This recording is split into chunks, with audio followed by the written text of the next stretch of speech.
नमस्कार, मैं हूं दिबांजलि मोइत्रा। जिस ठाकरे परिवार का कभी महाराष्ट्र में भौकाल हुआ करता था, उस ठाकरे परिवार की हालत आज ऐसी हो गई है कि उसके हाथ में ना तो सत्ता है और ना ही पार्टी। उद्धव ठाकरे की पहचान अब यही रह गई है कि वो बाल ठाकरे के बेटे हैं। इतना ही नहीं, उद्धव ठाकरे के समर्थन में जो विधायक अब तक बोलते थे, अब लगता है उनकी जुबान पर भी लगाम लगाने की तैयारी एकनाथ शिंदे ने कर ली, जिससे ठाकरे गुट की मुश्किलें और बढ़ सकती हैं। आखिर क्या है ये मामला, देखिए इस रिपोर्ट में।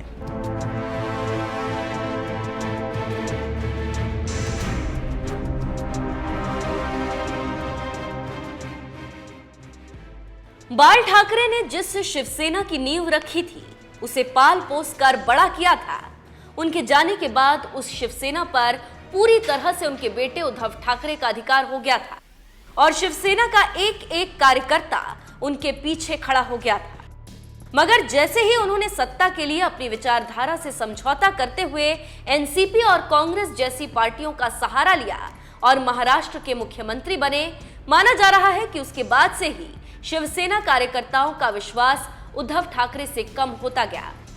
और एक दिन ऐसा आया जब इसी शिवसेना के नेता एकनाथ शिंदे ने बगावत का ऐसा बिगुल फूंका कि ठाकरे परिवार की नींव हिलाकर रख दी।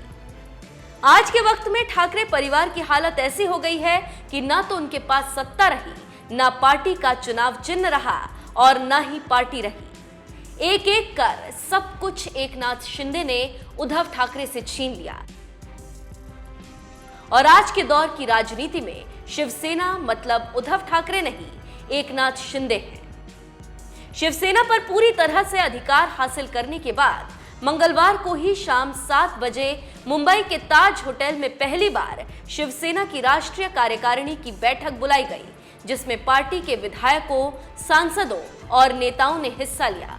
और सबसे बड़ी बात तो यह है कि राष्ट्रीय कार्यकारिणी की इसी बैठक में एकनाथ शिंदे को शिवसेना का अध्यक्ष बना दिया गया और सिद्धेश रामदास कदम को पार्टी का सचिव बनाया गया।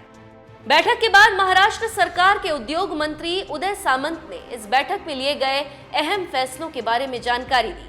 उन्होंने बताया कि आज हमने सीएम एकनाथ शिंदे के नेतृत्व में बैठक की। एकनाथ शिंदे हमारी शिवसेना पार्टी के प्रमुख होंगे। हम उन्हें शिवसेना के नेता के रूप में स्वीकार करते हैं। एकनाथ शिंदे को शिवसेना का अध्यक्ष बनाए जाने के साथ ही एक अनुशासनात्मक समिति बनाने का भी फैसला लिया गया है। और ये समिति क्यों बनाई गई, इसके बारे में शिवसेना नेता उदय सामंत ने बताया। अनुशासनात्मक समिति बिना किसी समस्या की पार्टी की कार्यवाही जारी रखना और पार्टी लाइन के खिलाफ जाकर काम करने वाले नेताओं पर कार्रवाई करना सुनिश्चित करेगी।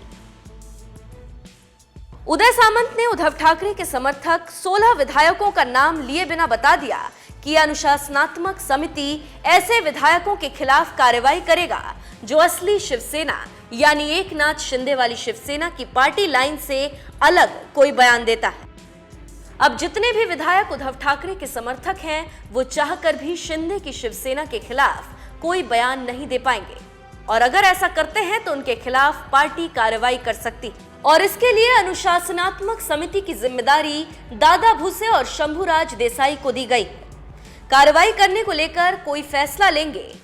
इन दो बड़े फैसलों के साथ ही इसी बैठक में कई और फैसले लिए गए, जिसके तहत चर्च गेट रेलवे स्टेशन का नामकरण पूर्व केंद्रीय मंत्री चिंतामन राव देशमुख के नाम पर किया जाएगा। राज्य की सभी परियोजनाओं में भूमि पुत्रों को 80% रोजगार दिया जाएगा। मराठी भाषा को शास्त्रीय भाषा का दर्जा दिलाया जाएगा। स्वतंत्रता सेनानी सावरकर को भारत रत्न की मांग की गई। यूपीएससी और एमपीएससी के मराठी छात्रों को सरकार ने कोचिंग देने का निर्णय लिया है। शिवसेना के सिंबल को लेकर जब विवाद का दौर चल रहा था, तो उस वक्त मीडिया में एक गुट को एकनाथ शिंदे गुट कहा जाता था, तो वहीं दूसरे गुट को उद्धव ठाकरे गुट कहा जाता था।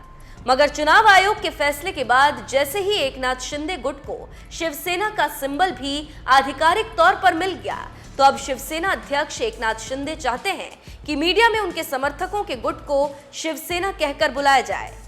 इस मामले को लेकर शिवसेना नेता संजय भाऊराव मोरे की ओर से एक पत्र भी जारी किया गया, जिसमें मीडिया से अपील की गई है कि शिंदे गुट को शिवसेना कहकर बुलाया जाए। बहरहाल आपको बता दें, इससे पहले केंद्रीय चुनाव आयोग ने शुक्रवार को अपने फैसले में एकनाथ शिंदे के नेतृत्व वाले गुट को असली शिवसेना करार देते हुए उसे पार्टी का चुनाव चिन्ह तीर धनुष आवंटित कर दिया था। आयोग ने इसके साथ ही राज्य के पूर्व मुख्यमंत्री उद्धव ठाकरे का पार्टी के नाम और चुनाव चिन्ह पर दावा भी खारिज कर दिया था।